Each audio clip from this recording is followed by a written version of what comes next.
Assalamualaikum warahmatullahi wabarakatuh. Nama saya Adi Sukma Septiadi, NRP 13 2017 056. Dosen pembimbing saya yang dosen pembimbing 1 Pak Bengawan Alfarisi, dosen pembimbing 2 Bapak Febi Ardianto.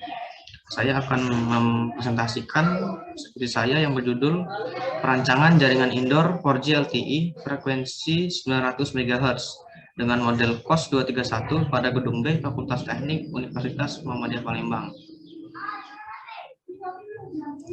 Yang melatar belakangi saya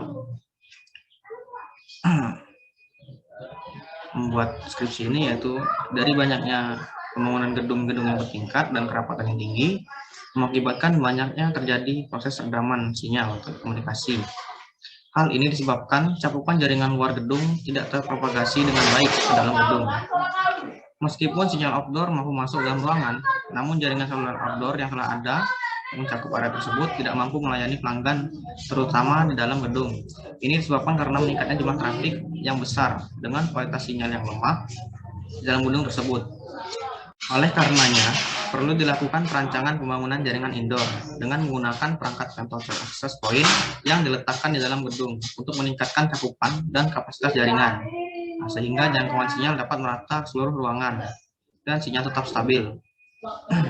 Untuk membuat rancangan jaringan indoornya, peneliti saya menggunakan software Radio Wave Propagation Simulator. Berdasarkan latar belakang tersebut, saya mengambil topik penelitian mengenai perancangan jaringan indoor 4G LTE 900 MHz dengan model KOS 231 menggunakan radio propagation simulator pada Gedung B Fakultas Teknik Universitas Muhammadiyah Palembang. Selanjutnya ada tujuan penelitian. Yang pertama, perancangan jaringan indoor 4G LTE 900 MHz dengan model KOS 231 pada Gedung B Fakultas Teknik Universitas Muhammadiyah Palembang. Yang kedua, mensimulasikan simulasi rancangan 4G LTE, lalu melakukan analisis efisiensi hasil rancangan.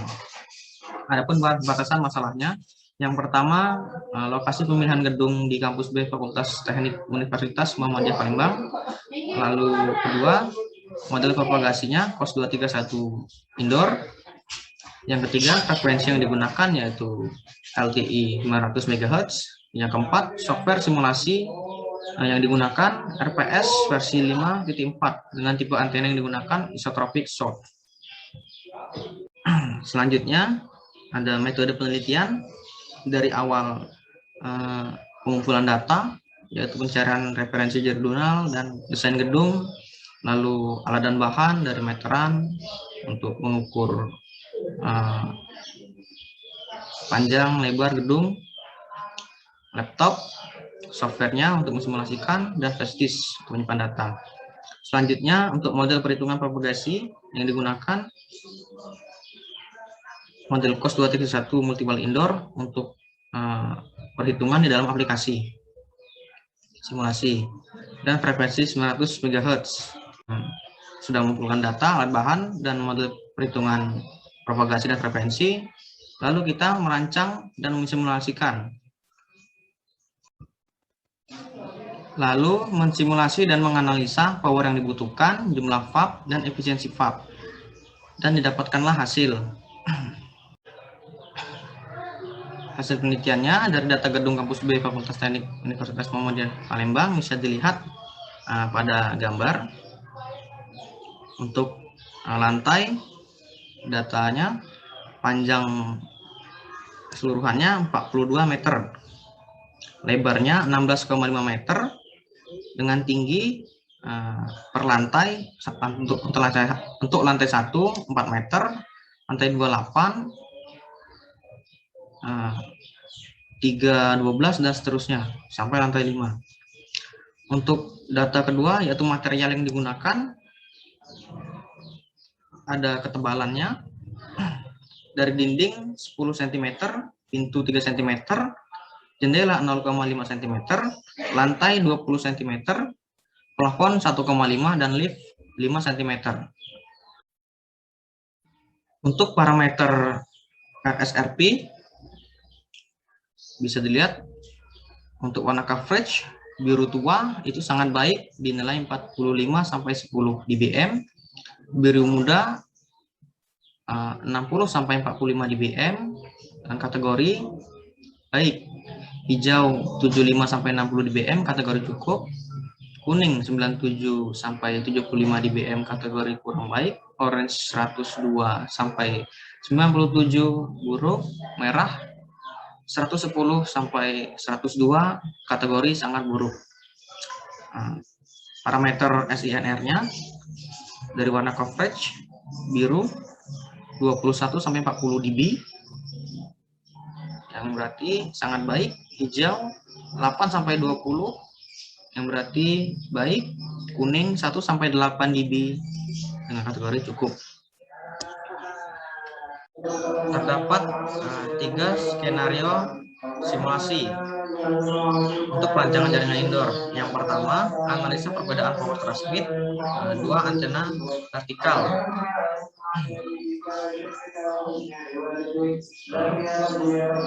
Perbedaan power yang pertama untuk 10 dBm, yang kedua 23 dBm,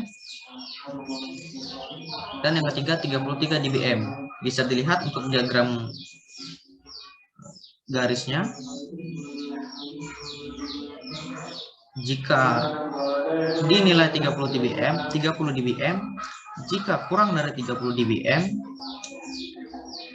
itu di kategori baik. Jika lebih dari 30 dBm itu di kategori buruk. Dan hasil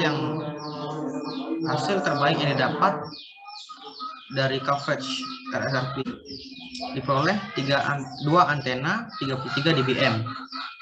Power 33 dBm dengan kategori nilainya sebanyak 67%.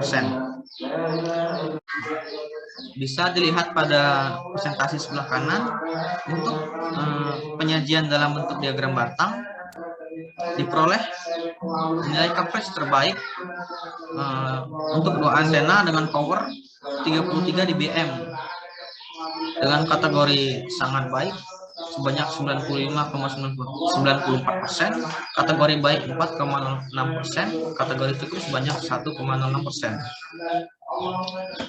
Selanjutnya untuk SNR-nya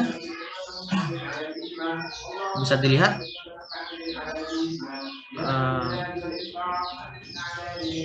untuk gambar SNR diagram garisnya. Di sini semua nilai sama.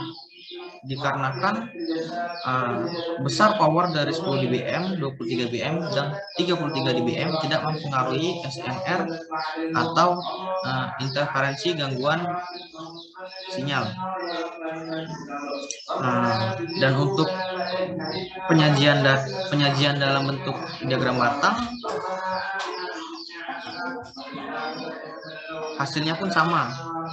Untuk antena power 10 dBm, 23 dan 33 dBm memiliki nilai interferensi noise ratio yang sama, yaitu di kategori sangat baik 56,45%, kategori baik 25,01%, kategori cukup 18,54%.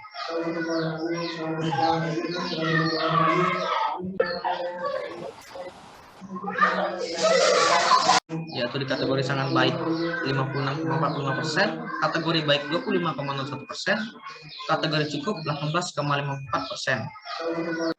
Untuk skenario kedua, analisa jumlah antena power transmit 23 dBm dengan posisi vertikal.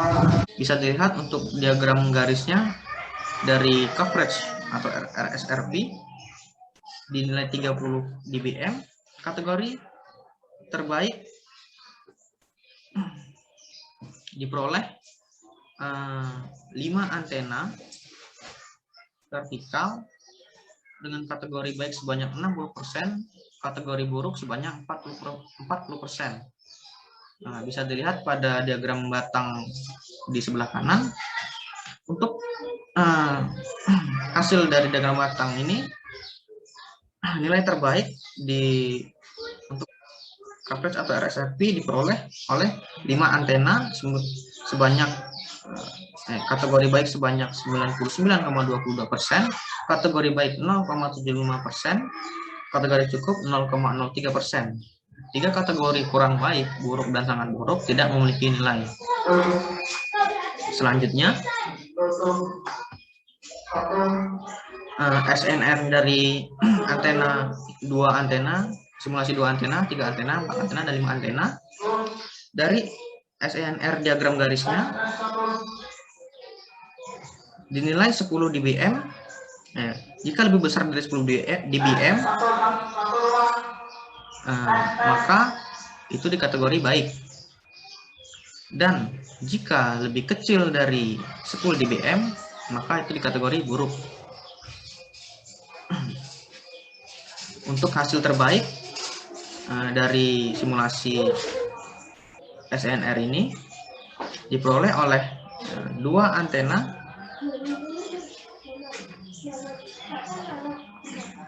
dengan kategori baik sebanyak 67%, kategori buruk 33%. Bisa dilihat sebelah kanan untuk penyajian diagram batang. Untuk nilai SNR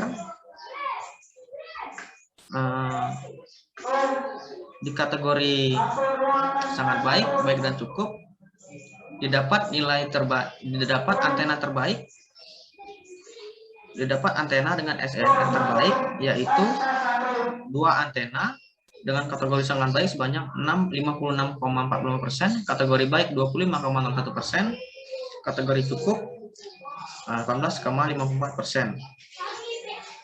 Selanjutnya, untuk skenario analisis posisi dari antena power transmit 23 dBm, bisa dilihat ini hasil simulasi 2 antena zigzag, 5 antena zigzag, 2 antena vertikal, dan 5 antena vertikal. Dengan hasil RSRP diagram garisnya, hasil terbaik diperoleh 5 antena zigzag dengan kategori baiknya sebanyak 61% dan buruk 39%. Pada diagram batang sebelah bisa dilihat pada layar sebelah kanan. Untuk diagram batangnya di kategori sangat baik, baik, cukup, kurang baik, dan buruk dan sangat buruk. Untuk nilai terbaik diperoleh oleh 5 antena zigzag dengan kategori sangat baik sebanyak 99,92%, kategori baik 0,98%, kategori cukup 0,01%. 3 kategori kurang baik, buruk, dan sangat buruk tidak memiliki nilai. Selanjutnya untuk SNR-nya bisa dilihat hasil simulasi gambarnya 2 antena zigzag, 5 antena zigzag, 2 antena vertikal, dan 5 antena vertikal. Kategori bisa dilihat untuk diagram garis SNR. Untuk kategori terbaik, untuk nilai terbaik diperoleh 2 antena zigzag,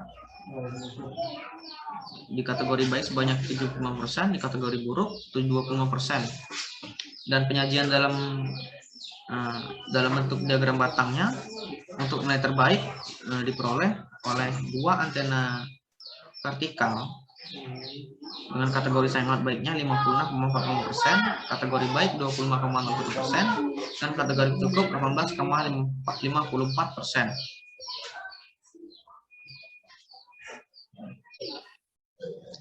Dari perancangan jaringan indoor LTI pada gedung B Fakultas Teknik Universitas Muhammadiyah Palembang diperoleh kesimpulan sebagai berikut. Yang pertama, terdapat 9 simulasi dan 3 skenario penempatan antena. Untuk jumlah antena minimal yaitu 2, serta maksimal antena yaitu 5, yang dapat menentukan kualitas baik atau buruknya jaringan seluler 4G LTE. Karena banyaknya antena akan mempengaruhi luas penyebaran sinyal. Tapi semakin banyak antena yang terpasang, maka interferensi yang ditimbulkan juga semakin besar. Selain itu, power transmit sangat berpengaruh pada penyebaran sinyal. Karena semakin besar power transmit, maka kualitas penyebaran sinyal akan semakin baik. Dan semakin kecilnya power antena tidak mempengaruhi interferensi sinyal. Dari simulasi yang dijalankan, dapatlah hasil nilai terbaik untuk coverage atau RSRP, yaitu 5 antena vertikal 23 dBm dengan persentase sangat baik sebanyak 99,92%. Akan tetapi, jika berdasarkan SNR, nilai terbaik yang diperoleh, yaitu simulasi 2 antena vertikal dengan power 33 dBm dengan persentase sangat baiknya sebanyak 56,45%. Berdasarkan analisa simulasi, didapat hasil antena yang efisien untuk digunakan, yaitu 2 antena dengan posisi vertikal dan power 33 dBm dengan persentase coverage sangat baik sebanyak 95,94% dan persentase SNR sangat baik sebanyak 56%. Sekian presentasi dari saya. Apabila ada banyak kekurangan dan ada banyak kesalahan, saya mohon maaf. Kepada Allah saya mohon ampun. Assalamualaikum warahmatullahi wabarakatuh.